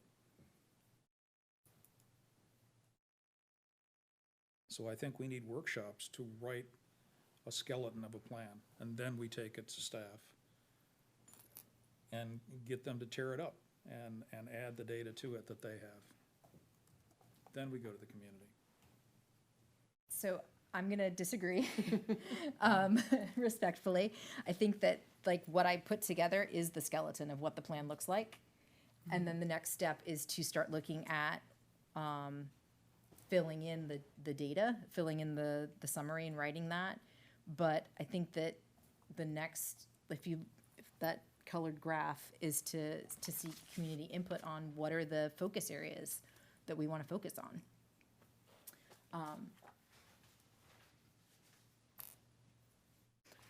I would say that I think you all should present this idea to the commission in your report before engaging the public. So I think the timing is working out. The next meeting, you're gonna finalize your report to the commission, and in that report, you've got recommendations to start community engagement. So I think get the feedback from the commission. So we're looking at, April, you could start doing things, assuming things go like you think they will. Does that line up with what you're thinking, Dory? Is that? To me, kind of the next step is having more information, more of the baseline background information. Yeah, I misunderstood you to say that you wanted to start reaching out to the public now or something. And I really think we need to get commission feedback before we go to the public with things. So I think the timing is gonna work out. We're really, a month away from talking to the commission? I don't think there's enough specificity in what you've outlined to take to any community group. I could not present that. I just couldn't, as one example. So I agree with Paul. I think we need to work on this and flesh it out. And we'll need staff involvement to do that. So how are we going to do that with one, in light of, we've got one meeting a month? How do we make that work? I move we schedule some workshops, perhaps every other, perhaps on a bi-weekly basis, between monthly meetings, with appropriate notification that the public is invited. That's a motion. Is there a second? Oh, wait, let's question. What's going to be the purpose of the workshops? To create a sustainability plan, which To is create the specific plan. in detail. So we're going to take this outline, fine tune it, finalize it before we go to the board and before we present it to the community. Well, I think the workshops will define that, but yes, that's my thinking. Okay? Just clarifying what you were Well, thinking. we're waiting for a second. We're not supposed to have this discussion until there's a second, Judy, sorry. Sorry, Robert's rules. I'll second it. Okay, so we need a vote. Would you like a roll call, or Yes. Mrs. Gallagher? I'm sorry, do we have discussion before our vote, or? Oh, We're supposed to. yeah, I'm sorry. That's okay, I just, that was not my discussion. Excuse me. So clarify again, Paul, I'm sorry. So you're looking, your motion is that we have bi-weekly Workshops. workshops, and those workshops would include specifically who? And each time would they include, say, the same people? Are you inviting different people, or is it? Well, first of all, under the Sunshine Law, we have to invite the public, and that there has to be appropriate notification. I would defer to Paul Smith to, as to who he invites on staff, but maybe we should invite all the staff to these meetings, to these workshops. But I would defer to Paul to what his opinion is on that. But I think we need to flesh out this plan, it needs greater specificity. I think we'd want an idea of what we want to ask staff before we invite them to come. So I think there's some work to be done by the committee first, a little bit more with these additional meetings you're talking about. And I think it'll become clear what staff we would ask the city manager to make available for us, and from there. I think as part of the discussion, I think before we begin with the workshops, I think it's going to be important to, if that goes into part of the presentation as to kind of our future goals, what we want to do, or workshops and things like that, because we are working under the direction of the Board of Commissioners. And so I think presenting to the Board of Commissioners, these are the things that we want to do. That gives them the opportunity to see that we would like to institute the workshops and things like that. I don't necessarily know that we're at the point of doing workshops quite yet. That's, I don't know. And the alternative would be to come back next month and have a longer discussion about what Dory has presented. That's the alternative to having workshops. Unless we set an action plan for ourselves to come home and bring it, to come back to this committee with additional information or additional input. I just don't know that we're in the position to go outside of this bringing other entities. I just don't know that we're there yet. I mean, I think if we jump too far ahead and we don't have our own ducks in a row, we're overwhelming ourselves, I think. That's just a personal, I don't know. We do have to make sure that we're like fleshing it out, and it's not just Dory doing it, and we're putting more content into it so we can ask the appropriate staff and things like that. Maybe if there's a way we can kind of like delegate it outside of the meetings. I'm not sure, but gotta start putting some stuff together for it. You know, this board report might be an opportunity, because I'm not remembering exactly, but I think we have to ask the board for permission to do additional meetings. We do. And I think that could be part of our report next month. I mean, we're only a month away, basically, from that. So perhaps the next meeting, an agenda item could be to get this more developed of what approach you all want to recommend and go from there. I do think the outline that we talked about tonight that Dory started with is a long way towards, that is a proven structure. And I think it's something, a good foundation that could be expanded. So I do think we're a good ways there already.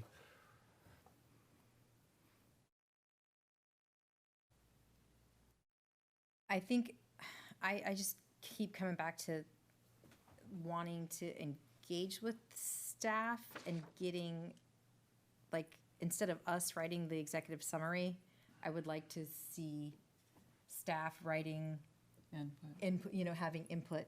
I think that's where I'm at, needing that help with some of this, because we can't, you know what I mean, have meetings in between the month. But then, I just don't want to actually like write a plan, like have it all fleshed out. I guess where I'm coming from is the focus areas, the elements, we need to kind of come up with as a group. But I also, to me, that's where the community input comes in, is what Agree. do they see as the focus areas? So I don't want to have a plan written fully with a bow on it and then go out to the community and say, have some input. Because to me, the input comes in those focus areas. So maybe we need to get the executive summary, the overview, the introduction done For feedback for well, and input. Yeah, I think it's gonna be, but we need that baseline data to write that information is where Absolutely. So we're waiting. where we're in this weird catch-22. Yes, that baseline data is going to take some time to develop, whether we have outside help or not. I think that's going to be a big effort for us. I think you could take your draft outline that we all talked about tonight, and I think you could go all the way up to components of the action plan, and you could have some draft when you present it to the people you want to get feedback from. Here's what we think the things are, but it would stimulate the discussion, you know, having something. And I think we as a group, we've already made some progress there. We could dig a little deeper and come up with another progression on this and have something to talk about. So I did get help from the clerk, and the resolution says it's a city manager approval for additional meetings, so that's something that I can talk to him about and see if you all want to do that. I would recommend if we do one of these, it first be the committee to figure out, develop this some more and have our idea, and then perhaps another meeting would be then inviting the staff. That would give us time to figure out what areas we want to explore and who we want to request. So we cannot have, I'm assuming because of Sunshine, like a Google document where it started and then it keeps being added to, correct? I don't know. This is new area for me. The city attorney question? Yeah. It's a fine line, yeah. So we can work on it in a meeting and then it's got to stop. We can each individually work on it and then bring those ideas back to the next meeting. Or transfer them through email, is that possible to distribute? We could forward it as long as not responded to by members. Okay. And I That's a lot think of that it's also, with the number of emails, things are getting lost, I can Yes, tell it was already. lost, yeah. That's a and, lot. and not noticed. But I mean, to me, I think that probably next step would be like looking at the summary, the overview, the introduction, and the components, so 1 through 4, and each starting, unless we want to divvy up by section, but I don't necessarily think that that's the best approach. I think that we should each basically try to take a stab at those 4 things. Well, Sorry, I mean, I point- want to get well, feedback because I don't know that everybody wants to follow that. Point of order, we're off the subject. We have a motion on the floor, and we're talking about things that are unrelated to it. So we either need to table the discussion or vote on it, up or down. Yep, you're right. So there is a motion, there's a second, and can you repeat it? Yes. The motion is to schedule additional meetings, workshops, to discuss elements of the outline with staff. And keeping in mind that we don't have the ability to do that until we have permission to do that. It's So, premature, yeah. Okay. At this point, I think. Roll call. Mrs. Gallagher? No. Mr. Mandalou? Yes. Miss Menino? Mrs. Menino? Yes. Dr. Robinson? Yes. Mrs. Larson? No. We have 3-2. Okay. Help me out. A math challenge, 3 to 2 was not to Yes. do it, or to do it? To do it. Do it, Okay. yes. So what we can do is I can consult and get back to you through Irene to an email of availabilities, you know, as applicable, and could we come up with a meeting time that way if it's approved or worked out? Yeah, we would have to look.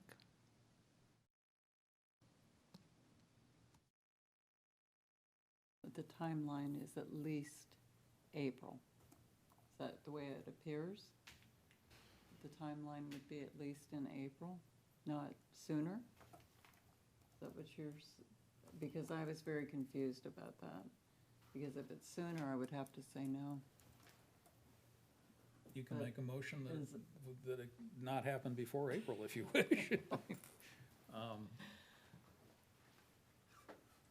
I That's make a simply an motion amendment that to the not first happen motion. until after the presentation to the Board of Commissioners at least. And that is the March 24th meeting.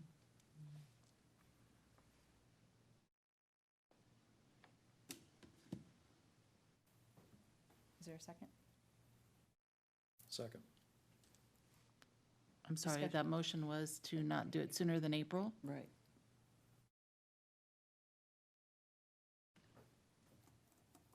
Is there discussion? I think,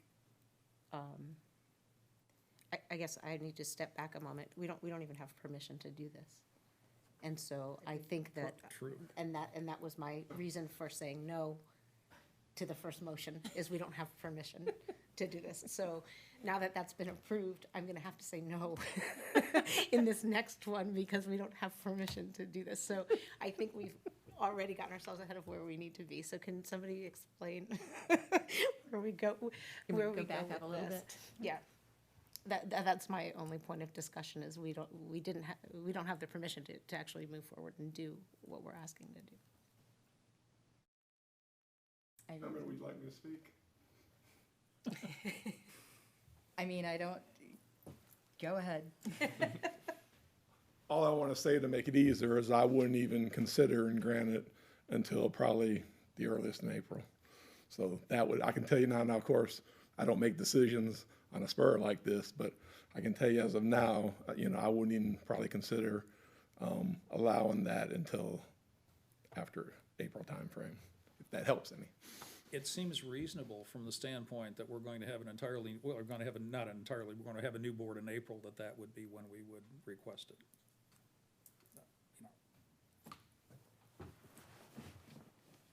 Okay, so any other discussion? Roll call. Mrs. Gallagher? Sorry. What are we voting on? Yeah, yeah, again, I have to go back to that. We Not will sooner have than We April. will not have April. a workshop until April. Date unspecified, is that the motion? That is, Till after the April meeting. Well, I think he's just said he won't give us permission to do it afterwards, till after April. So Well, we don't would have be permission. going to the Board of Commissioners with the request. Probably I'm not sure how this works, but I suspect the city manager would be making that proposal. Am I right? The resolution says that. The resolution City says I manager. believe, could you read it again to Yeah. him? It says it's section 7B of the resolution that was adopted by the board, which is Resolution 2019-15. Says the committee shall meet at a frequency of 1 time per month or additional meetings if approved by the city manager. The days, times, and places for such meetings will be as requested by the city manager or his or her designate as may be necessary to accomplish the committee's duties. I stand corrected. Thank you for that. So I don't know if that makes Denise's motion a moot point in that, again, we, at this point, don't have that permission. I just, But we have a motion and a second, so let's just take a vote. okay. so- Mrs. Gallagher? I'm sorry, was that it? No. Mr. Mandalou? Yes. Mrs. Menino? Yes. Vice Chairperson Robinson? Yes. Chairperson Larson? No. That's 3-2. Okay, so, carrying on discussion about if we are going to have workshops, we apparently have voted to have workshops. In between now and the next meeting, I think it would be good to each take a look at the components of the outline, unless anyone has an issue with that.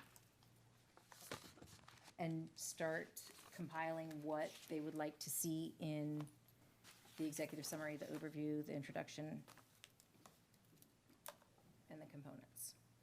And I think that it can be very skeleton-like still, because like a lot of this, I think, is contingent on the data that we get.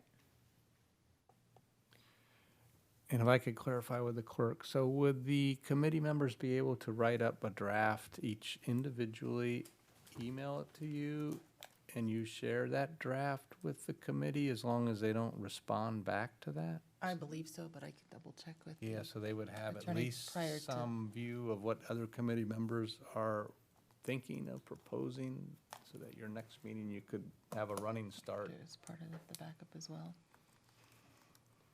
So if we could each have that the week prior to our next meeting, so that we each have time to review it and be ready to have a discussion at the next meeting. And would you like us to cover all of the section that we're gonna look at from the purpose through point 4? Or to tackle individual components of the action plan? I think that I mean, my suggestion would be to look at all 4. And just write skeletal thoughts on each 4, okay. Can everyone get to that outline again? It was emailed Now, out. the reason that I didn't notice that it was ended up at the very bottom of my email, I almost had to scroll in an unnatural way to get it. Thank you. All right.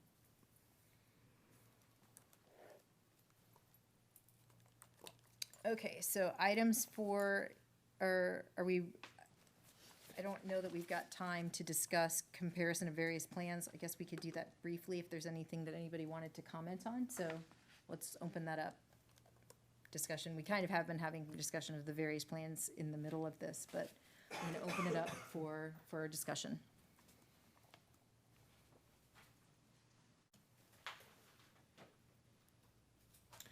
We didn't get a presentation of the West Palm Beach plan, and I think that's a shame, but one part of their plan really struck me. Well, lots of parts of their plan really struck me. One was the glassy waters preserve. Is that the correct term? It's like somewhere around page 47 to 57 of their plan. They talk about the carbon sequestration of various plants within that preserve, which is 20 square miles. They didn't provide data. They said that they would be studying this. I find that a fascinating concept. And had hoped to ask their manager what kind of data they have compiled about the sequestration of various plants within the preserve and how they plan to augment that over time. We didn't see anything like that in the other two plants. It's impressive. Did they ever respond at all to our request? No. Okay. And I tried multiple paths, phone calls. I did speak to an understaffed person and even appealed to them to, could you talk to the, I couldn't ask them to come because they needed to ask the boss. So I just think that some people are probably really busy and have to prioritize. Any other thoughts or comments about the other plans? What I liked about Sarasota's climate adaptation plan was that it was complete with a lot of facts on what's happening globally in the beginning of the plan.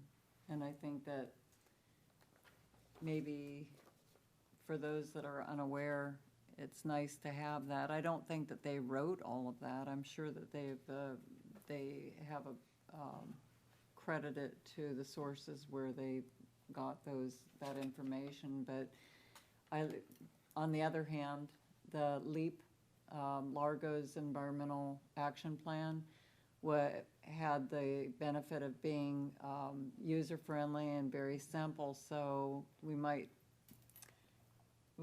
want to utilize both approaches, start with baby steps, of something that is very palatable and digestible to any level of understanding, and then get into more of the nitty-gritty later. But I really thought that it was powerful to have the facts that they had in their plan, that Sarasota had. On the global distribution of atmospheric CO2 and the global temperature changes. All of those were things that were also mentioned in the Global Risk Report by the World Economic Forum. And I think it's pertinent information. So kind of like background information. Right. What the reason is for doing what we're doing.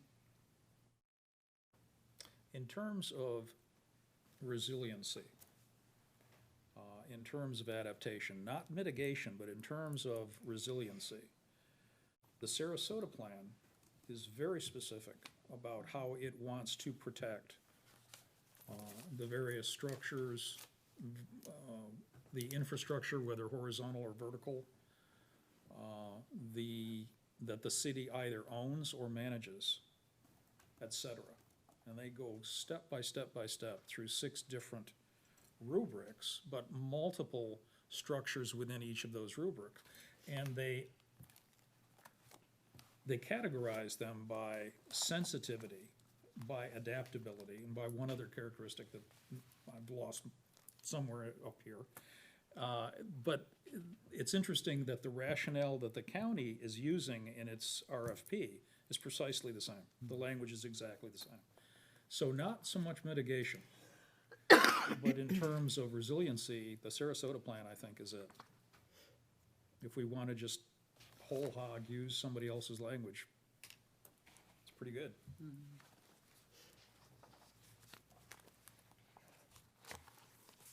Any other just comments about the various plans?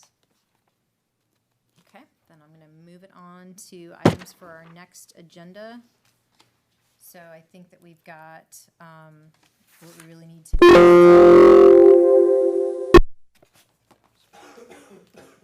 what we need to be discussing are, the components of the action plan and just really spending time kind of meshing together what each of us have come up with in the course of the month.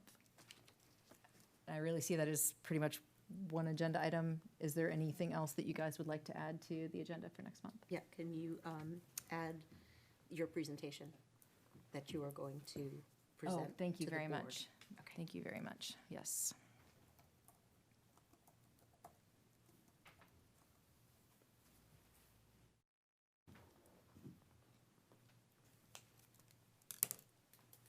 Anything else?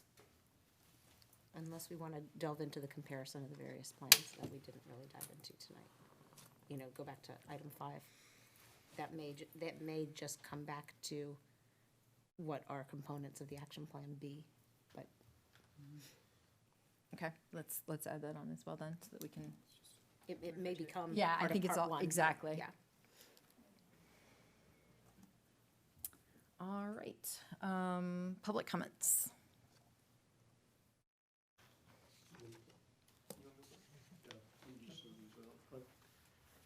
Costa Vaticiotis. I'm looking forward to seeing your outline. I've taken a whole bunch of notes, and I bulletized just the basic things. I tried to condense it in listening to you. And these are just thoughts from an observer's point of view. I think at some point you should give some thought to defining what the resident's role is in this process. What do you expect? Not sure what that's from.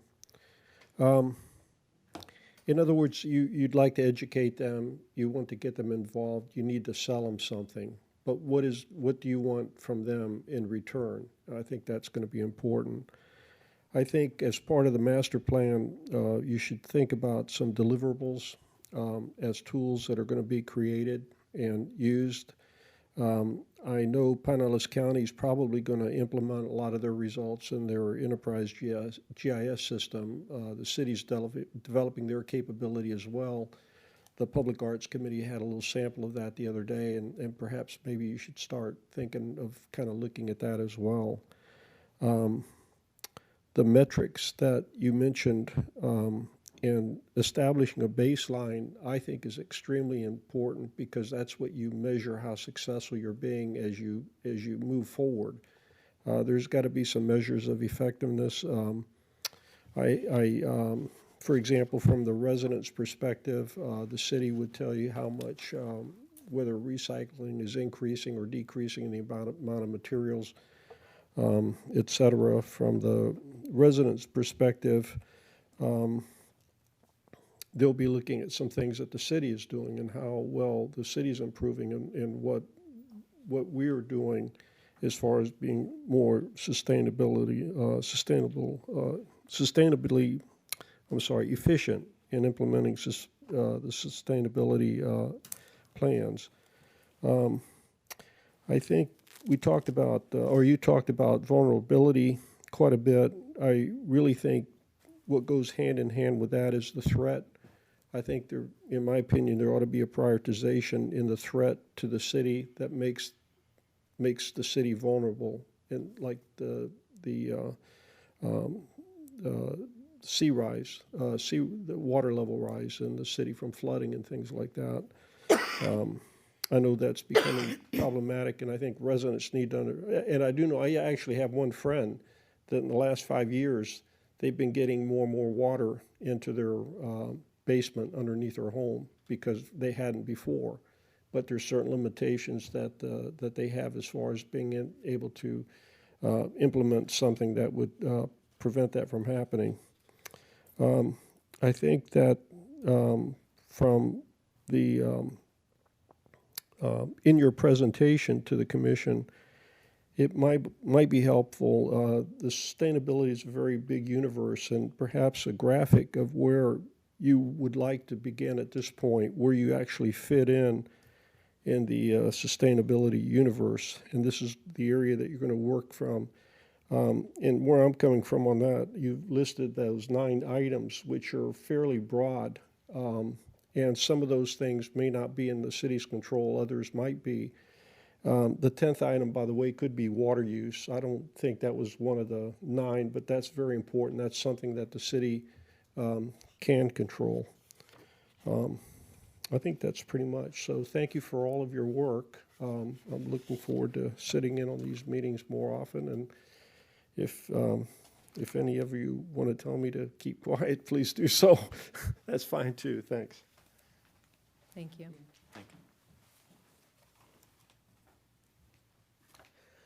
Good evening, Connor Donovan, 858 Briar Oak Court. I am going to take a little piece of my time to pass out something to you guys. Of course, I only made 7. I didn't make one for myself because I'm an idiot. So I will be using notes from my phone. We can share. and No, it's stuff. fine. Okay, thanks. That's all right. Thank you. Thank you.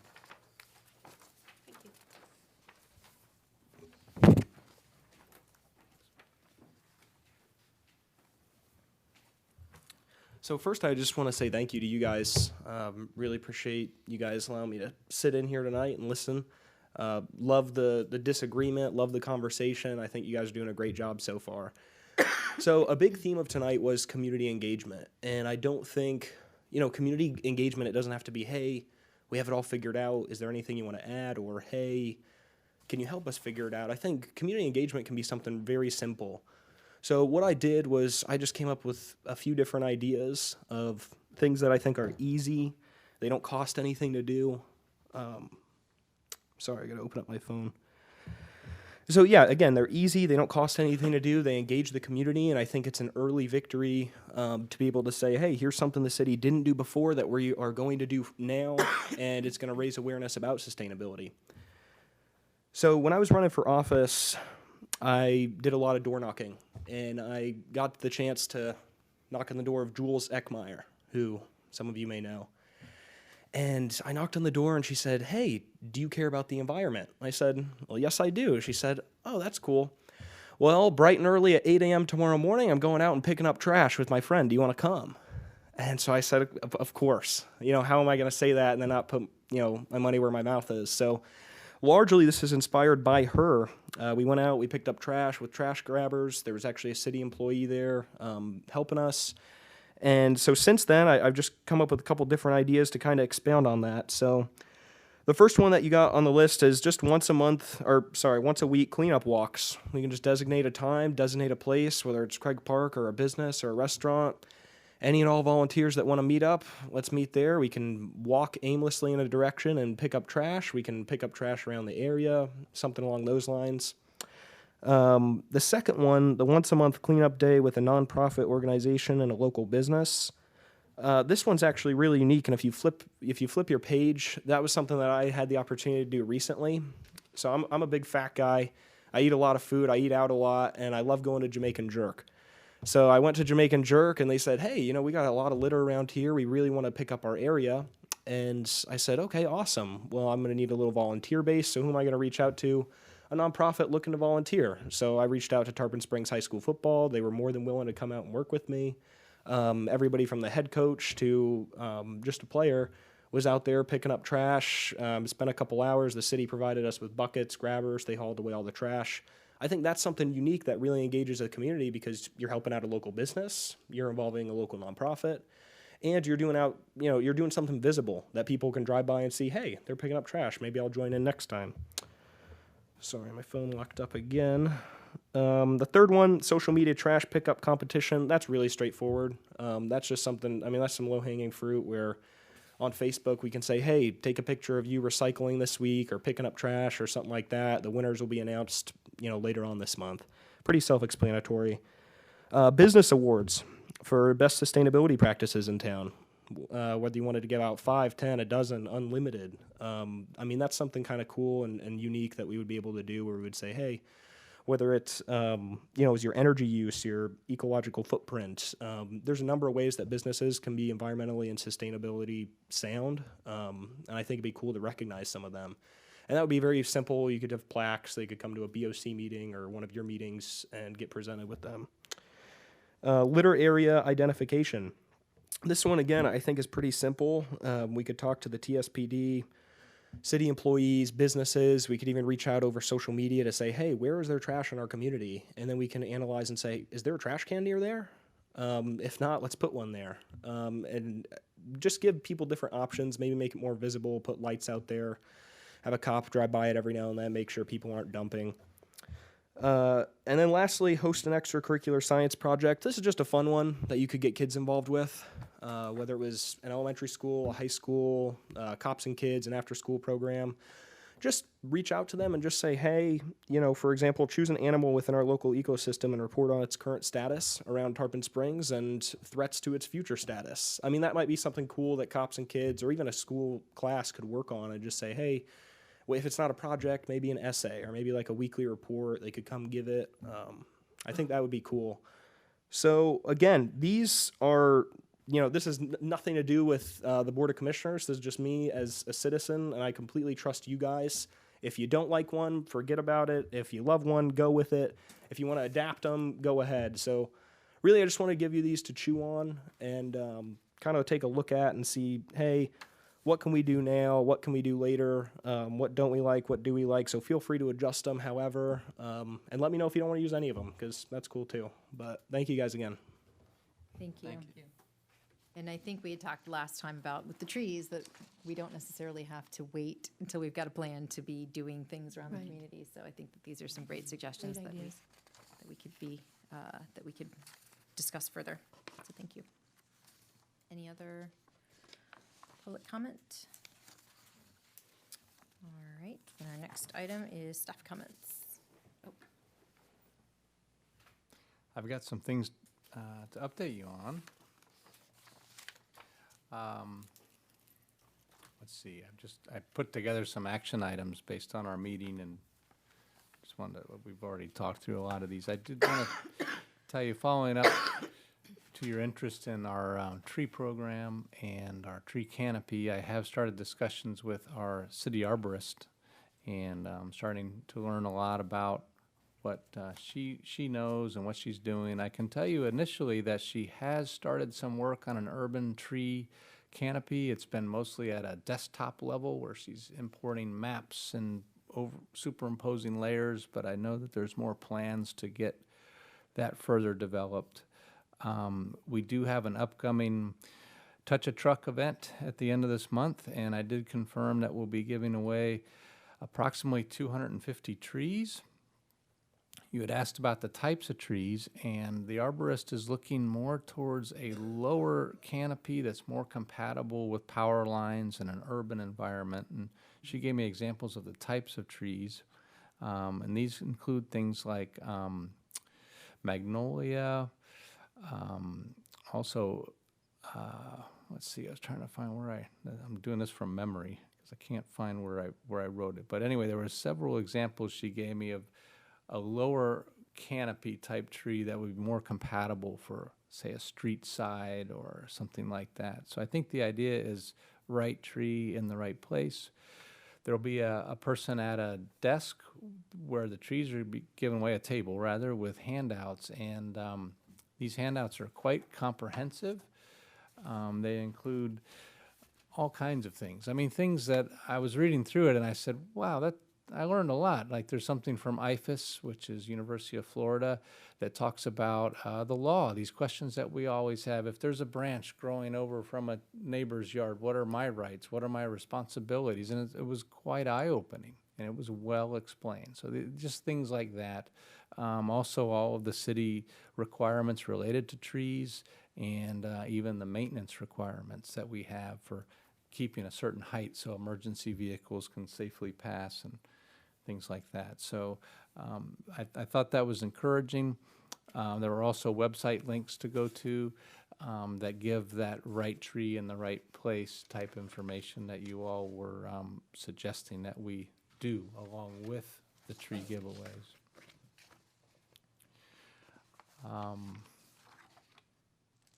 There's an ordinance coming up on a meeting coming up that I thought you all would be interested in, and it's put together by the police department. It's a follow-up to our EV spaces. Early on, you all had showed us a picture of cars parked in our nice new charging spaces. So the police department is putting an ordinance forward to the board to give them authority to enforce and ticket in those things. It turns out there's a special requirement that you have to have in order to enforce. So they've identified that on their own initiative and are bringing it forward for approval, and that'll be 2 readings in the next couple of meetings coming up. Thank you.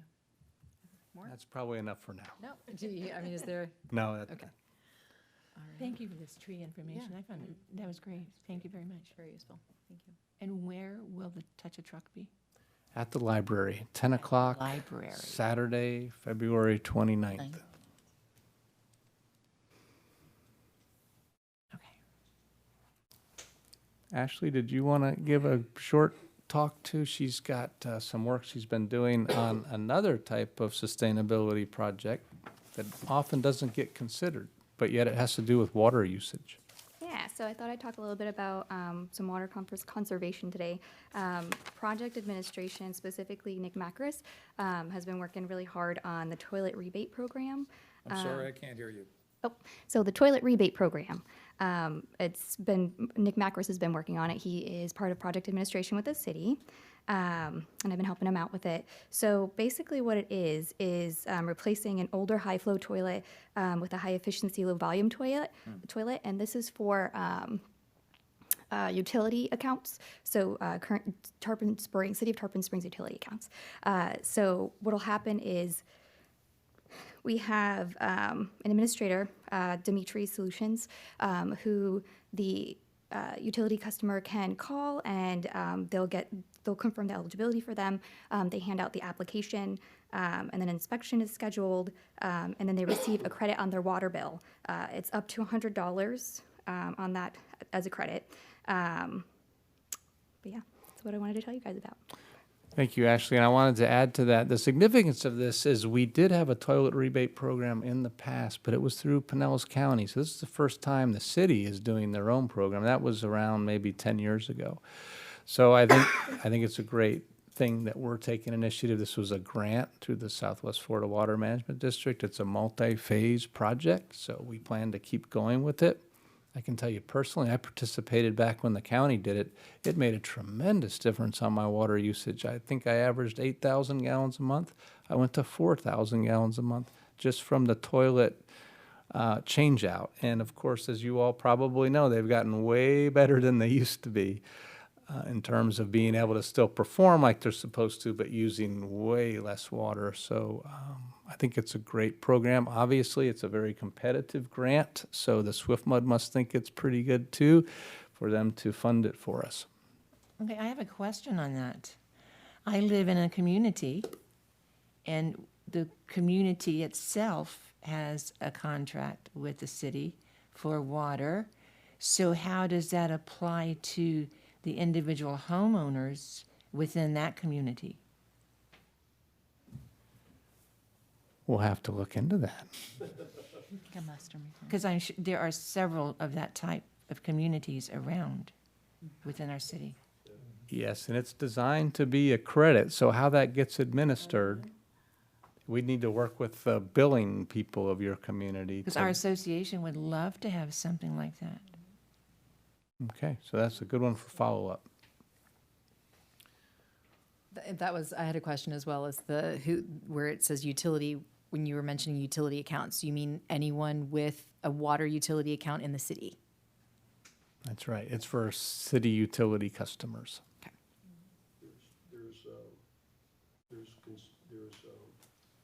You have to have an old toilet for it to work. We won't give it to you for any toilet. Right, yeah, good point, because the whole goal is water conservation, Right. so, and as Ashley was explaining, we have a third-party contract administrator for this, so they're very experienced with these types of programs and how they apply, so we'll consult with them and make sure that it's clear when we advertise to the public of who's eligible, what you need to do to be eligible, but yeah, those are the little details we'll need to make sure we have ironed out. Great, thank you, Ashley. Any other staff comments? Okay, moving on then to committee comments. Do you have any comments? Fine, thank you. Okay. No comment. Thank you to everybody who put the work in that brought us to where we are today, because that was a big effort on, Dory, on your part to bring the outline and get us kind of started and moving. And Paul, the information that you're bringing. Thank you also to the public comments coming in. I think that was really worthwhile. It's very nice to hear, you know, appreciate that, what you did with the kids out at school, Commissioner Donovan, and these are all great ideas, and so bring more of the public out to the meeting so they know what's happening with the Sustainability Committee.